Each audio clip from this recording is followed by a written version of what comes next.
get out. James's voice was ice cold as he stood in the marble foyer, swirling whiskey in a crystal glass. His stance was casual, almost bored, like he was dismissing an employee rather than his wife of 8 years. Your things are already packed. I followed his gaze to the neatly arranged Louis Vuitton suitcases by the door, the ones he gifted me last Christmas, back when our life still felt like a fairy tale. My hands trembled, but I forced my voice to remain steady. So that's it? 8 years of marriage, and you're throwing me out like some disposable accessory? He smirked, taking a slow sip. Emma, let's not be dramatic. We both know this arrangement has run its course. Your inheritance helped build ClearTech into what it is today. Now that we're going public, I need someone more suitable by my side, someone who understands the industry. My stomach twisted. You mean someone like Melissa? James didn't even bother pretending. Melissa gets vision. She understands what it takes to build something revolutionary. You, he waved his glass dismissively, were perfect for the early days. The supportive wife, the generous investor. But ClearTech is worth $100 million now. We're playing in the big leagues. I let my gaze drift around the mansion, the sweeping staircase, the shimmering chandelier, the carefully curated artwork, all of it built with my family's money, my trust, my love. James glanced at his Rolex, another gift, bought with my inheritance. The board meets tomorrow to finalize the IPO. Melissa and I need to prep, so if we could wrap this up.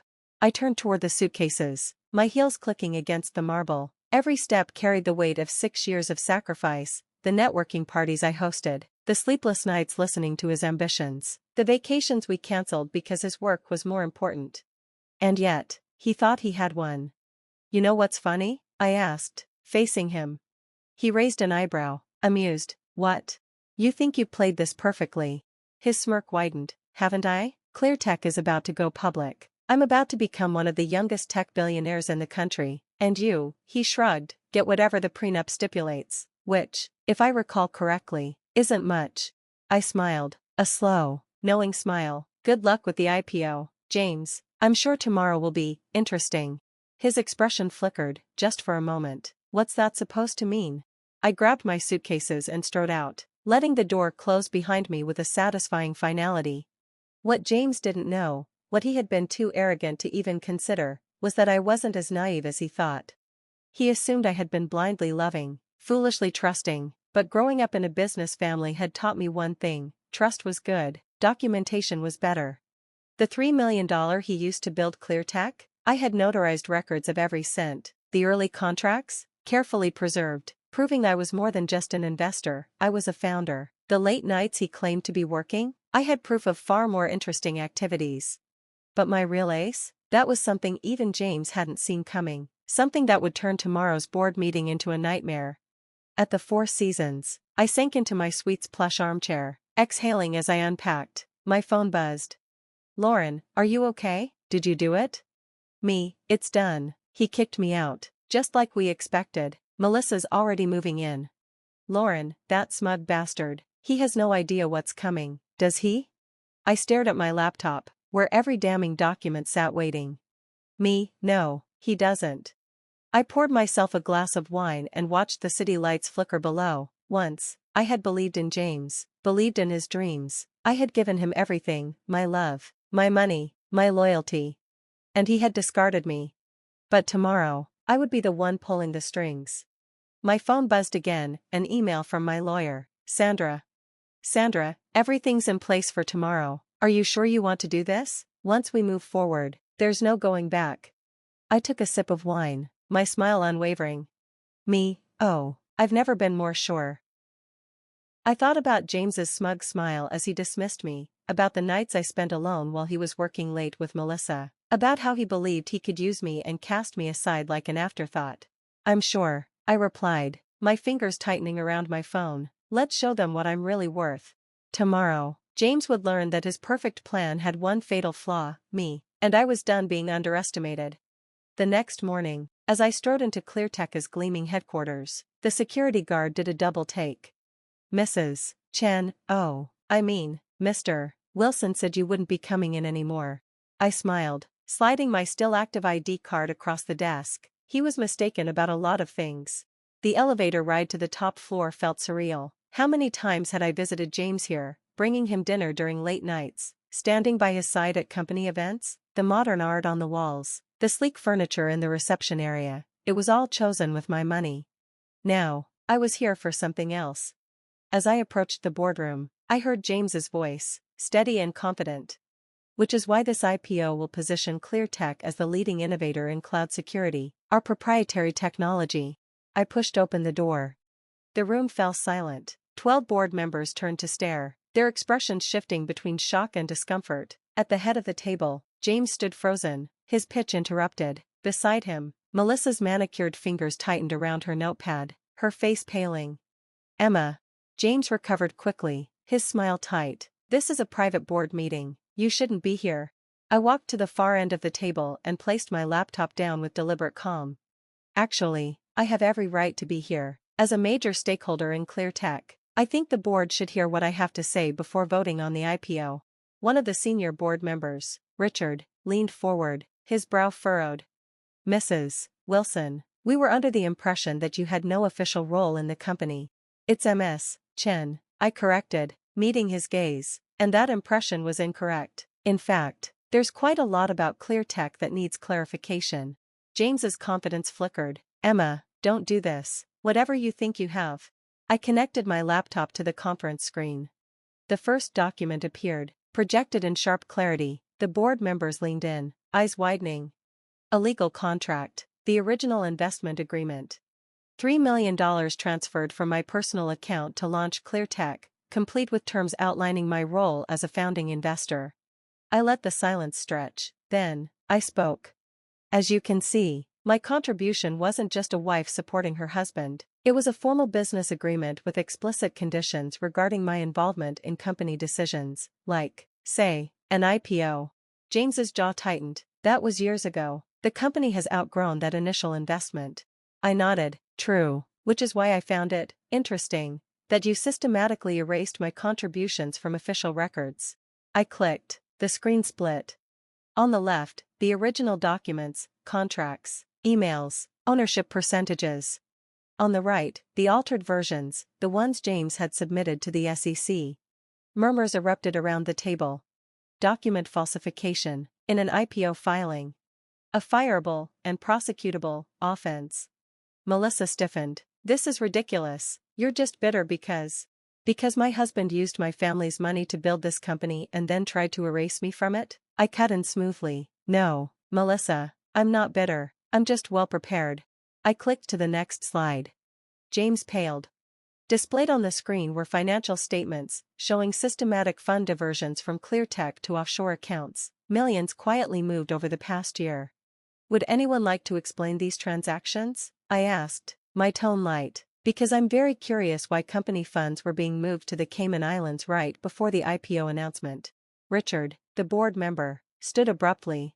Mr. Wilson, is this accurate? James's hand twitched against the table. These are complex financial arrangements for tax purposes, completely standard. I tilted my head. Standard? Is that what you told Melissa when you promised her shares from these accounts? When you planned to cash out together after the IPO? Melissa gasped. Her chair scraped loudly as she stood. How did you? Let's just say you should be more careful about what you discuss over company email, especially when the company's security system was funded by the person you were trying to betray. Chaos. Some board members were already on their phones, calling their lawyers. Others were demanding explanations. James's carefully constructed world was collapsing before his eyes. I raised my voice. You have two options, either we postpone the IPO and restructure the leadership to reflect ClearTech as true ownership. I closed my laptop and met James's frantic gaze. Or I take this evidence to the SEC. James stormed around the table toward me, his mask of composure cracking. Asterisk, you manipulative, he hissed, voice low. You're trying to destroy everything I built. I stepped forward, unflinching. No, James, I'm taking back what's mine, what we built, before you decided to throw me away. The board called for an emergency recess. As members filed out, I packed up my laptop, calm as ever. James stood motionless, Melissa gripping his arm, whispering something desperate in his ear. Richard, the senior board member, approached me as I turned to leave. Ms. Chen. I met his gaze, waiting. He hesitated, then offered a slow nod. Let's talk. I smiled. James had spent years underestimating me. That was his first mistake. His second? Thinking I wouldn't fight back. And now, he was about to learn exactly what I was capable of. Taking back what's mine. I think we need to have a longer conversation about your role in clear tech, Richard said, closing his folder. Perhaps over lunch? I smiled, shouldering my bag. I'd like that. I have quite a few ideas about the company's future. As I walked out of the boardroom, I caught a glimpse of James and Melissa locked in a hushed, heated argument. Their perfect plan was unraveling thread by thread, and there was nothing they could do to stop it. James looked up as I passed. For the first time since I'd known him, I saw fear in his eyes. This was just the beginning. He had thought he could discard me without consequences, but he was about to learn just how expensive that mistake would be. The fallout. The weeks that followed were a whirlwind: legal battles, emergency board meetings, corporate restructuring. From my temporary office on the 19th floor, not quite the penthouse suite James still occupied, but close enough to watch him squirm, I observed as ClearTech began to transform. The IPO had been postponed indefinitely. After my revelations, the board wasn't taking any chances. They brought in forensic accountants to scrutinize every transaction, every decision, every financial maneuver James had made over the past 6 years. What they found made my initial evidence look tame in comparison. They've uncovered at least 12 million in questionable transactions. Sandra, my lawyer, told me one morning over coffee. James wasn't just planning to cash out with Melissa, he was setting up a parallel company structure. He was going to use the IPO money to start fresh, leaving ClearTech as an empty shell. I stared out over the city skyline, letting the weight of her words settle in. And Melissa? I asked, though I already knew the answer. Sandra smirked. She's singing like a canary. Emails, texts, even recorded conversations. Turns out she's not as loyal to James now that his empire is crumbling. I wasn't surprised. Melissa's loyalty had never been to James, it had been to the future he promised her, and now that future was in ashes. Meanwhile, the press had turned the scandal into headline gold. Tech CEO's IPO dreams crumble amid fraud allegations. ClearTech founder's wife exposes multi-million-dollar deception. James, once a darling of the tech world, was now the poster boy for corporate greed. But I wasn't here for revenge. I was here for justice. And today, I was about to get it.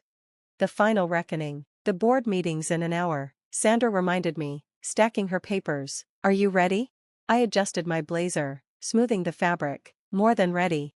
The boardroom looked the same: sleek table, floor-to-ceiling windows, but the energy had shifted. James sat at the far end, his posture stiff, his usual confidence replaced with barely concealed rage. His lawyer leaned in, whispering urgently. Richard cleared his throat. As you all know, we're here to finalize the leadership restructuring of ClearTech. Following the independent audit and extensive legal review, the board has prepared a resolution. I kept my expression neutral as he read through the terms.